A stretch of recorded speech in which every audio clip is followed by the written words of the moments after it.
Today we're closing our 5-day knit-along journey of creating our magical pair of socks, and we're also knitting the toe section.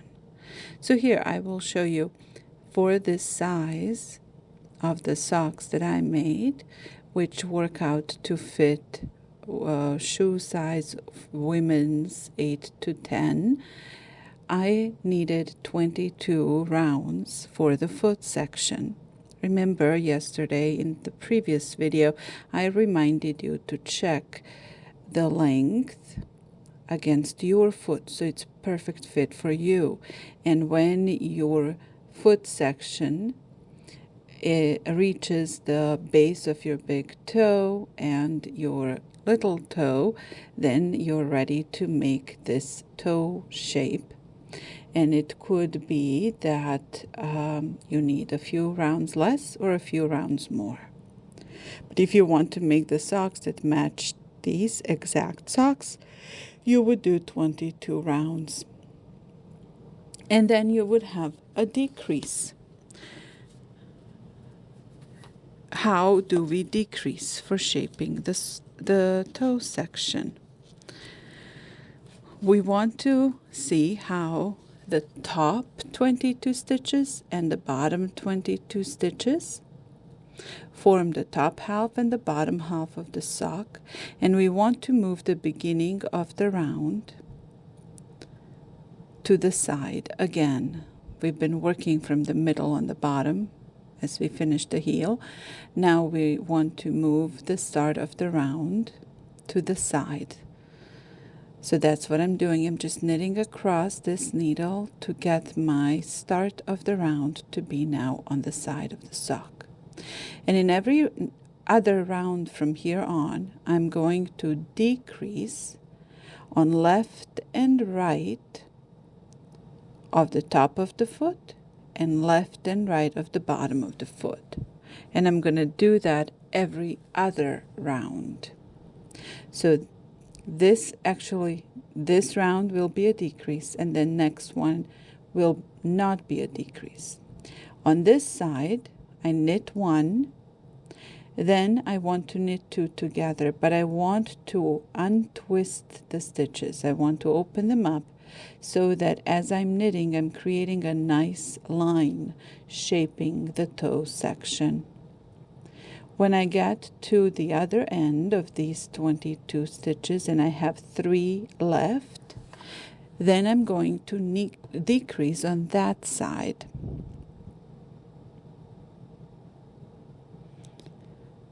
One, two, three. So 2 more stitches.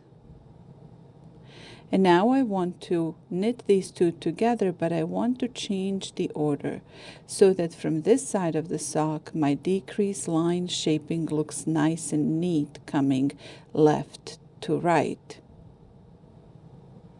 And now I want to do the decrease on the bottom of the foot. So knit 1, knit 2 together,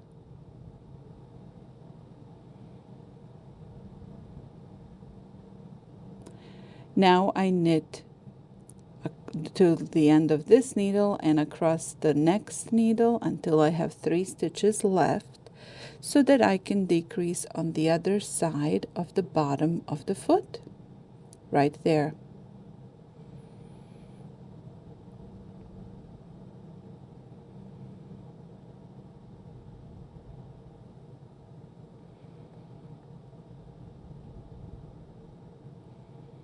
So 1, 2, 3. Now I want to change the order of the stitches so that I knit them 2 together, creating a nice neat line from this side.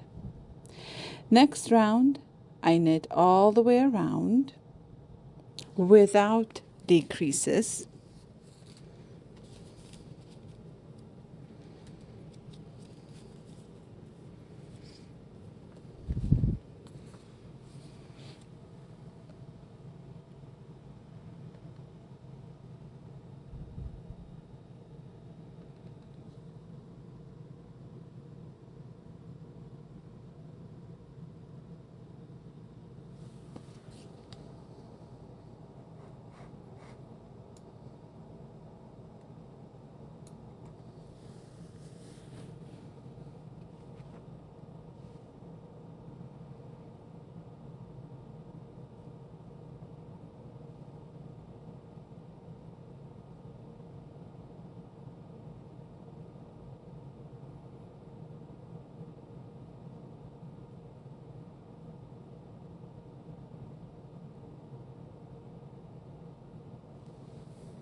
And now I am ready to start the next decrease round.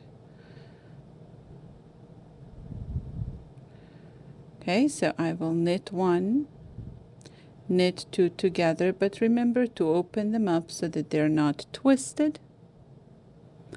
Knit across,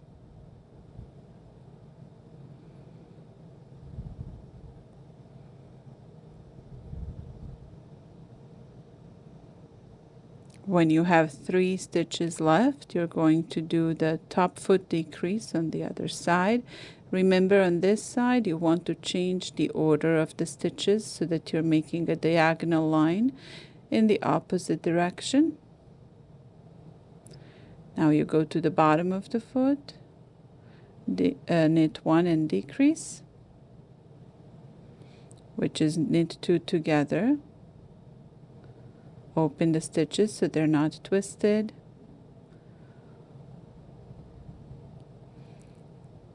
Work all the way across to the other side of the bottom of the foot.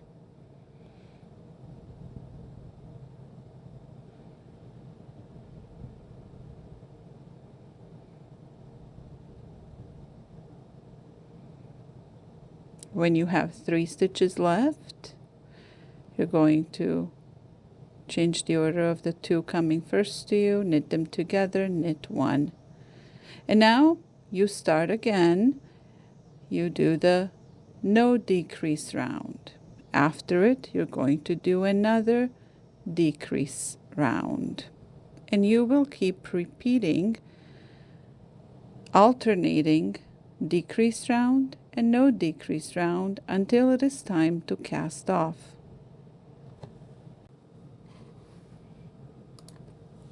We now fast forward to the last decrease round, where I'm ending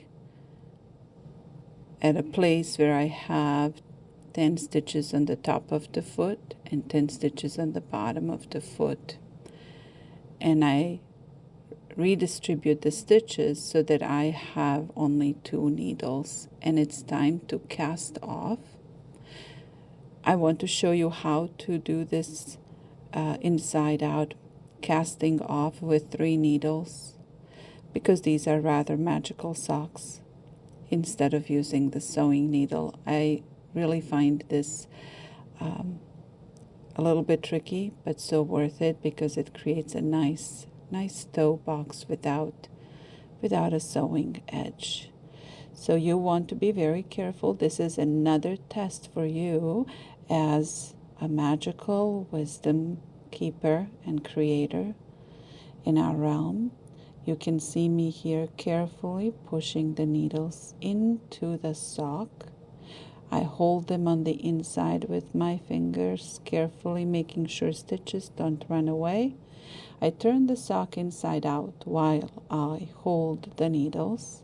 And now, just as carefully, I have to put my other hand inside, secure the stitches so very carefully, do this magical move of pulling out the other tip of the needle without losing any stitches. I've done this many times, so I can move rather quickly. If you're doing this for the very first time, do it very slowly, be careful, do not rush through it, and know that it is not impossible. You can do it. And once you're on the other side, you will be ready to cast off.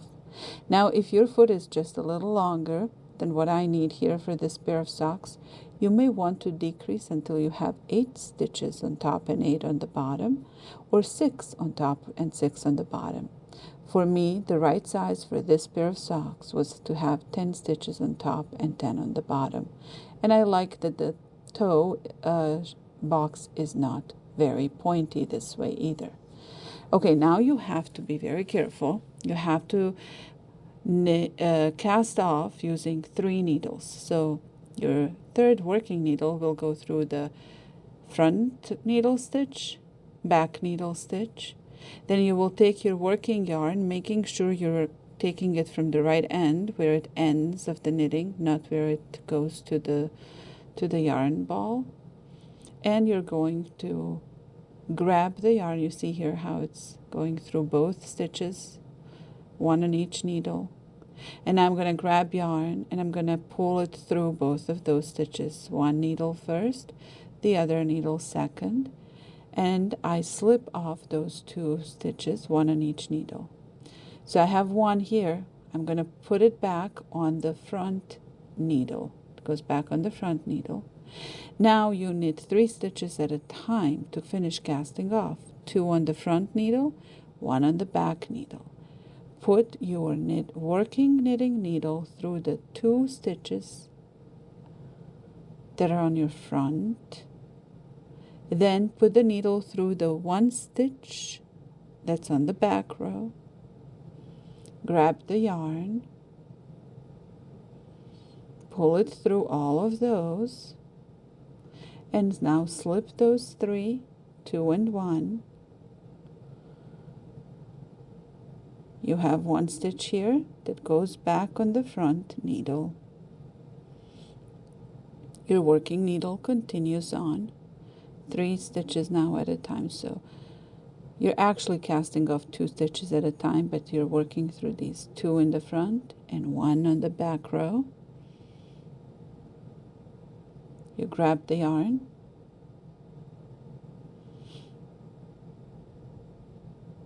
pull it through all of those, slip off. You have this one that goes back to the front needle. And you keep working until all of your stitches are cast off. And when you get to the end and you have 1 stitch left, you're going to pull the yarn through that stitch to tie it off. And you will cut off the yarn, giving yourself enough length to use a yarn sewing needle to weave in the end.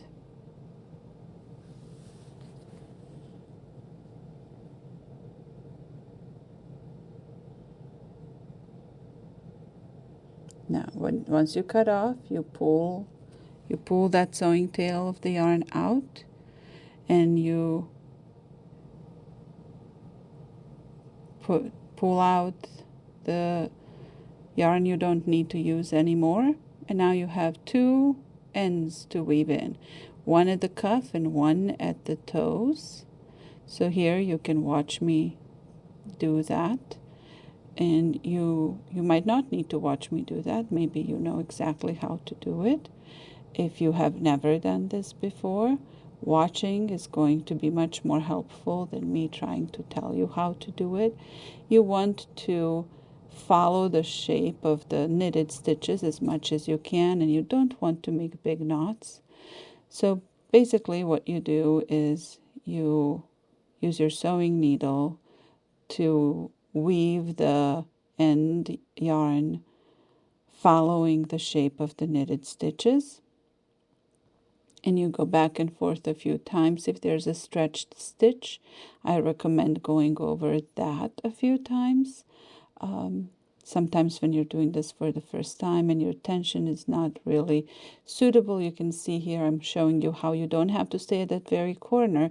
You can expand a little bit past that very corner so that you don't create an uncomfortable knot in one place. So weave your yarn around the knitted stitches, hide it in there, and then go back a few times and tie it off and cut it off.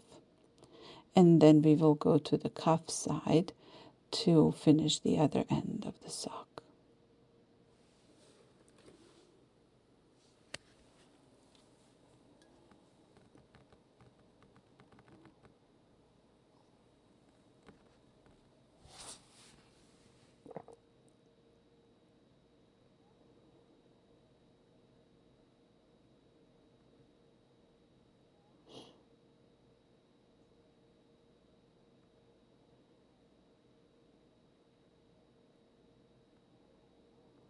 So your Your goal here is to make it very flat. So that's why you're weaving around many different knitted stitches.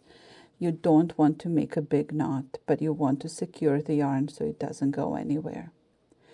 And now go to that gap we want to close, and we don't want to make a big knot here either.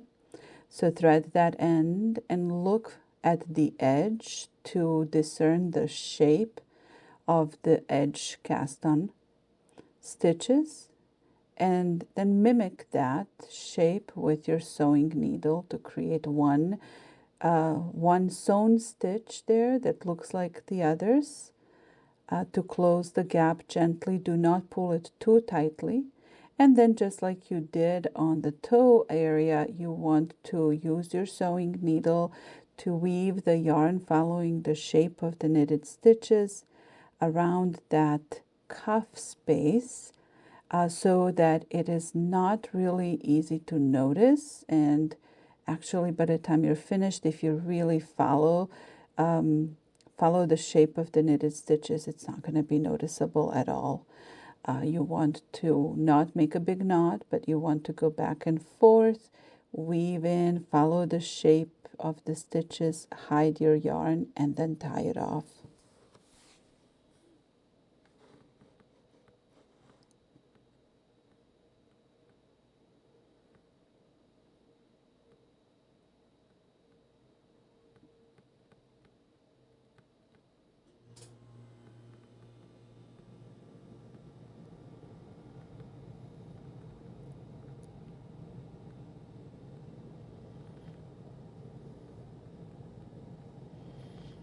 And here is your first pair of magical socks ready to be consecrated. It's magic activated. You might want to embellish it by sewing on your favorite symbol or a charm. You decide, depending on what your socks are going to remind you of and bless your steps with.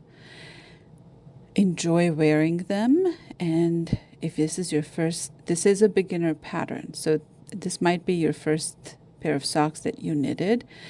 They're magical. They have extra magic because of that.